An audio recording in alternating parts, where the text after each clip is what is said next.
नमस्कार दोस्तों, सुभाष की बात में आपका स्वागत है। जेल में तरह तरह के खेल, ये खेल एक अलग तरह के खेल हैं। ये खेल वो वाले खेल नहीं है जो प्रतिस्पर्धा में होते हैं या वन विभाग जिस तरह का कंपटीशन करा रहा है। जेल में जो लोग जाते हैं तो हम ये मानते हैं कि वो समाज से कट गए हैं, उनका समाज से कोई सीधा संपर्क नहीं है। जब कभी उनके परिवारजनों को, रिश्तेदारों को, दोस्त यारों को मिलने का समय मिलता है तब जाके लोग बहुत संक्षिप्त भेंट करते हैं और लगता है कि वो बाहर की दुनिया से बेखबर है, पर ऐसा नहीं है। जेल के भीतर बहुत सारे लोग तरह तरह के गेम चलाते हैं, तरह तरह की वसूली करते हैं, और जब ये बात बाहर निकल के आती है तो चौंकाती है कि तिहाड़ जेल से लेकर बिलासपुर, रायपुर, दुर्ग की जेल में भी जो अपराधी हैं वो जेल में बैठकर भी बहुत सारा काम करते हैं। तो अभी एक हाल में एक घटना हुई है कि बिलासपुर केंद्रीय जेल में कैदियों से जबरन वसूली और नशे के सामान की सप्लाई के आरोप लगे हैं। परिवारजनों ने इस मामले को लेकर छत्तीसगढ़ हाई कोर्ट में शिकायत दर्ज कराई है और आरोप लगाया है कि जेल प्रहरी और एक कैदी ने जेल के अंदर अपना दबदबा बना रखा है और पैसे की उगाही कर रहे हैं। बिलासपुर सेंट्रल जेल में नशे का जो गोरख धंधा है, कैदियों के लिए अलग अलग नशा उपलब्ध कराने के रेट लिस्ट हैं। बीड़ी का कट्टा 200 रुपये में, तंबाकू का पैकेट 100 रुपये में, गांजा जो है वो 500 रुपये में, नाइट्रा गोली जो है वो 100 रुपये के हिसाब से बेची जा रही है। ये आरोप जेल में बंद कैदियों के परिवारजनों ने छत्तीसगढ़ हाई कोर्ट के मुख्य न्यायाधीश को पत्र लिख के लगाए। पत्र में परिवारजनों का आरोप है कि जेल अधीक्षक ने कैदी अनिल सिंह को अपनी वसूली के लिए नियुक्त किया है। वह कैदियों और हवालातियों से जो है कि बैरक से जगह देने और अन्य सुविधाओं के नाम पर वसूल कर रहा है। इसके अलावा नारायण सिंह नामक सप्लायर जेल में घटिया सामान सप्लाई कर रहा है और अधिकारियों को मोटी रकम देकर अपना धंधा चला रहा है। परिवारजनों ने अवैध गतिविधियों पर सख्त कार्रवाई की मांग की है और देश भर की जेलों इससे अछूती नहीं। हम देखिए, ये एक परिवारजनों ने आरोप लगाया, हम इस आरोप की पुष्टि नहीं करते। ये हाई कोर्ट के मुख्य न्यायाधीश को गई है, वो इसकी जांच करेंगे। पर ये बात कहीं ना कहीं निकल कर हमेशा सामने आती है कि जेल के भीतर भी एक समानांतर सत्ता चलती है। जेल के भीतर जब कभी अचानक से छापे डलते हैं, तो पिछले हमने दिनों देखा कि दुर्ग की जेल में छापे डले तो बहुत सारा सामान मिला। जेल के भीतर कैदियों को बहुत सारी सुविधाएं मिलती हैं जो वीआईपी कैदी होते हैं। कुछ लोगों को जो बीमार नहीं होते उनको अस्पताल में भी रेफर किया जाता है। कई लोगों को घर का खाना मिलता है। बीच में सुनते थे कि कुछ लोगों को एसी भी उपलब्ध है, किसी को अच्छा बिस्तर भी उपलब्ध है।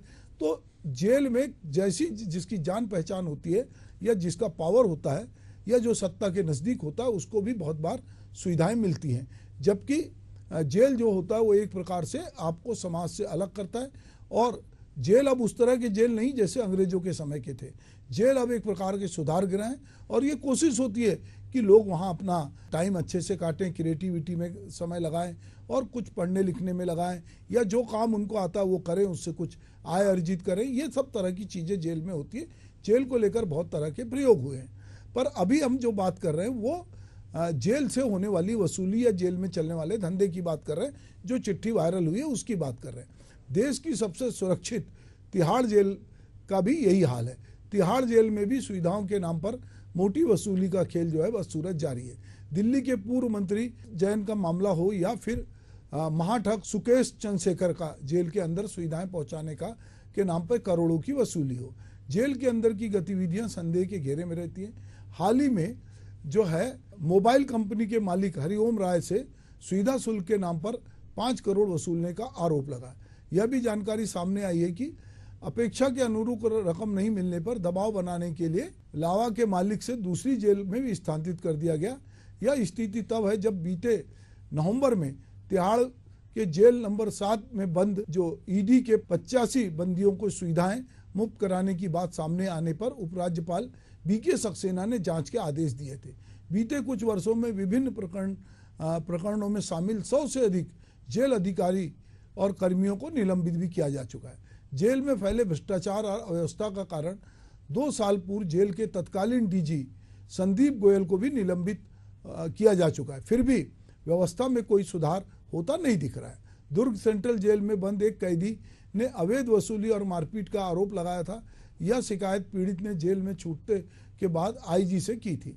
शिकायत से पीड़ित ने आईजी को बताया था कि उसके साथ मुख्य प्रहरी और अन्य कैदियों के द्वारा पिटाई की जाती रही। इतना ही नहीं, इसी जेल में बंद महादेव सट्टा एक मामले में बंद दीपक ने भी उसके साथ पिटाई की शिकायत की थी। शिकायत के बाद इस मामले में सभी एंगल से जांच की जा रही है। मध्य प्रदेश के देवास जिला जेल में कैदियों से अवैध वसूली और मारपीट का मामला भी सामने आया है। आरोप है कि जेल में बंद जो वीरेंद्र नामक कैदी ने 50,000 रुपए की मांग की थी।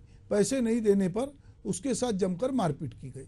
ब्यावर सब जेल में भी बंदियों के साथ मारपीट और परिवारजनों को डरा धमकाकर अवैध वसूली का मामला सामने आया था। जेल में बंदी को नुकसान नहीं पहुंचने के एवज में बाकी जो बंदी होते हैं वो रकम वसूली करते हैं और परिवार को मोबाइल पर धमकाया जाता है। ग्वालियर के जलालपुर के मलखान लोधी ने वीडियो बनाकर जेल प्रबंधन पर अवैध वसूल के गंभीर आरोप लगाए थे। प्रशासनिक जेलर, उप जेल अधीक्षक और जेल प्रहरी पर भी गंभीर आरोप लगाए। वीडियो में बताया गया था कि जेल के अंडर ट्रायल मुजरिमों से जबरन काम कराया जाता है। काम से बचना हो तो 10,000 रुपये से 1 लाख रुपए तक की रकम चुकानी होती है। जिन कैदियों को सजा कोर्ट से मिलती है सिर्फ उन्हीं से काम लिया जाता है। जेल मैनुअल में बहुत सारे प्रावधान हैं, पर क्या जेल मैनुअल का पालन होता है, ये भी एक देखने की बात है।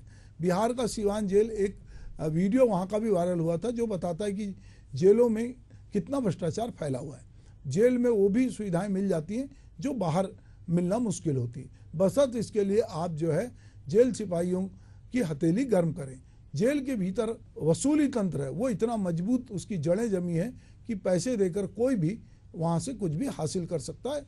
और इसकी वानगी हमको कई बार जब जेल के भीतर छापे डलते हैं या जेल के बाहर, जेल के भीतर की खबरें आती हैं तो ये पता चलता है। ऐसे में मालूम पड़ता है कि जो जेल का मैनुअल है उसका मजाक लोग उड़ा रहे हैं। उत्तर प्रदेश के गौतम बुद्ध नगर में जेल में वसूली का खेल चल रहा था। इस जेल के फोन नंबर से जेल के में बंद विचाराधीन कैदियों के परिवारजनों को कॉल जा रहा था। परिवारजनों से 2-2 लाख रुपए मांगे जा रहे थे। जिन लोगों ने पैसे देने से इनकार किया उन्हें विचाराधीन कैदियों को यातना भी दी गई। अब यहाँ बात हो रही इस देश में दाऊद इब्राहिम के बाद सबसे ज़्यादा चर्चित गैंगस्टर लॉरेंस बिश्नोई, जो कि फिलहाल गुजरात के साबरमती जेल में बंद है। लॉरेंस बिश्नोई जब क्राइम की दुनिया में अब बड़ा नाम हो गया, कुछ साल पहले तक जो है वो छोटे मोटे अपराध में शामिल था, मगर हैरान करने वाली बात है कि वो जिन हत्याओं की साजिश में जेल में रची जाती है, सुपारी के लिए शूटर को जो है हायर किया जाता है और वारदात को अंजाम दिया जाता है, तो ये अभी जब बम्बई के नेता बाबा सिद्दीकी की हत्या की प्लानिंग जो है वो पटियाला जेल में हुई। वहाँ लॉरेंस बिश्नोई गैंग के गुर्गों ने मोहम्मद जिसान अख्तर को बाबा की हत्या की जिम्मेदारी दी।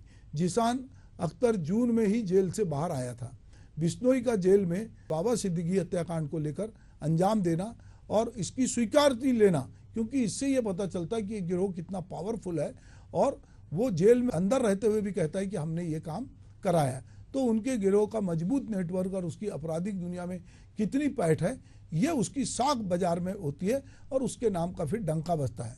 वह जेल में बैठकर न सिर्फ अपना गैंग चलाता है बल्कि वारदात को अंजाम देने के लिए मजबूर करता है और अपना एक नेटवर्क बनाता है। गैंगस्टर लॉरेंस बिश्नोई के करीबी अमन साहू इन दिनों मीडिया में छत्तीसगढ़ में रायपुर में छाए हुए हैं।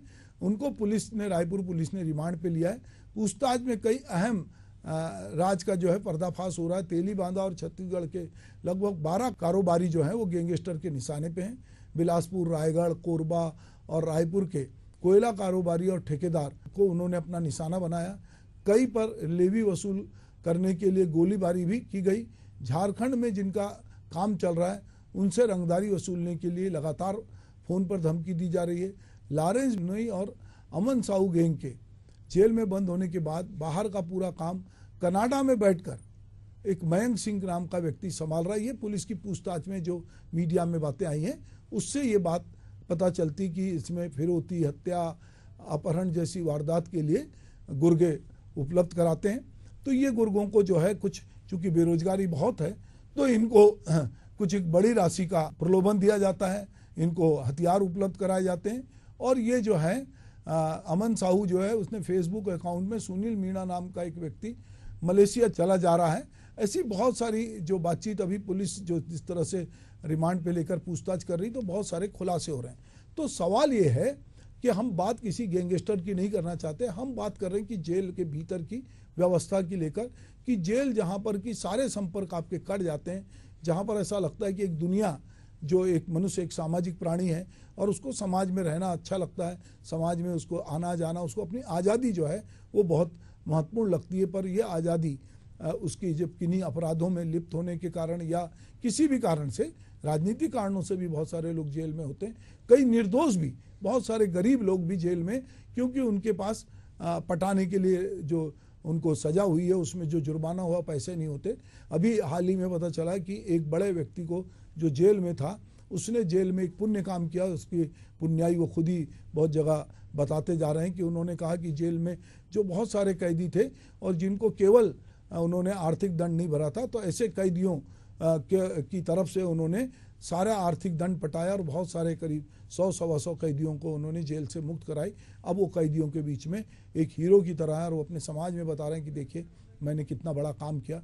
तो ये भी एक तरह की बातचीत है। पर हाँ, बहुत बार कई निरपराध गरीब गुरबे भी जेल में होते हैं जिनकी सज़ा पूरी हो जाती, पर बहुत सारे गैंगस्टर भी जो हैं वो जेल में होते हैं। और जेल से तपन सरकार का नाम हम अक्सर सुनते रहते हैं, अभी बिश्नोई गैंग का नाम आ रहा है, अब इसमें अमन साहू का नाम आ रहा है। ऐसे बीच बीच में बहुत सारे नाम आते हैं। जेल में लंबे समय रहने के कारण उनका जेल के प्रहरियों से, प्रशासन से, वहाँ जो पहले कैदी हैं उनसे एक संपर्क बनता है और बाहर की दुनिया से वो लोग संपर्क बनाते हैं और मोबाइल नेटवर्क के जरिए वो बहुत सारे मैसेज बाहर भेजते हैं। और जब घटनाएं बड़ी बड़ी होती हैं तो जेल में बंद जो कैदी हैं, जो गैंगस्टर हैं, वो इस पर अपना क्रेडिट लेते हैं कि ये घटना को हमने अंजाम दिया है। तो आज की तारीख में हम ये देख रहे हैं कि बिश्नोई गैंग बहुत पावरफुल है और वो सिनेमा स्टार सलमान खान को भी चेता रहा है, बाबा सिद्दीकी के और लोगों को चेता रहे हैं और वो कह रहे हैं कि अभी अपने अंजाम के लिए लोग तैयार रहें। तो आप अगर ये सोचते हैं कि कोई आदमी जेल चला गया है और जेल से वो किसी को नुकसान नहीं पहुंचा रहा है या जेल से वो वसूली नहीं कर रहा है, पर ये जो घटनाएं आ रही हैं, जो चिट्ठी हाई कोर्ट में अभी गई है, वो ये बताती कि जेल के भीतर सब कुछ अच्छा नहीं है। जेल के भीतर कई तरह के खेल हैं जो जेल मैनुअल का खुलेआम उल्लंघन कर रहे हैं। हम ये उम्मीद करते हैं कि समाज में जो लोग अपराधी प्रवृत्ति के हैं या किन्हीं भी कारणों से जेल में जिनको निरुद्ध किया जाता है, चाहे वो विचाराधीन कैदी हों या सजा याफ्ता हों, जेल में एक व्यवस्था होनी चाहिए। जेल में अब चूंकि कैमरे लगे हुए हैं तो आपकी बहुत सारी गतिविधियां भी दर्ज होती हैं, तो ये कहीं ना कहीं इस पे सवाल खड़े होने लगे हैं। क्योंकि ये जो चिट्ठी वायरल हो रही है ये अपने आप में, या लॉरेंस बिश्नोई जैसे लोग यदि जेल में बैठ के गैंग चला रहे हैं और अमन साहू जेल में बैठ के जो है लोगों को धमकी दे रहे हैं और ये सारी पूछताछ में बाहर आ रहा है, तो ये एक प्रकार से सोचने की बात है जेल प्रशासन को और जेल को जो की व्यवस्था को, जो भी स्वयंसेवी संगठन, मानव अधिकार आयोग या जो लोग भी इस पर निगरानी रखते हैं, उनको भी ये सोचने की जरूरत है कि जेल भलाई वो सुधार गृह हो और वहाँ से लोग निकलें तो अच्छे नागरिक बन के निकलें, पर जेल के भीतर से लोग कम से कम गैंग ना चलाएं। नमस्कार।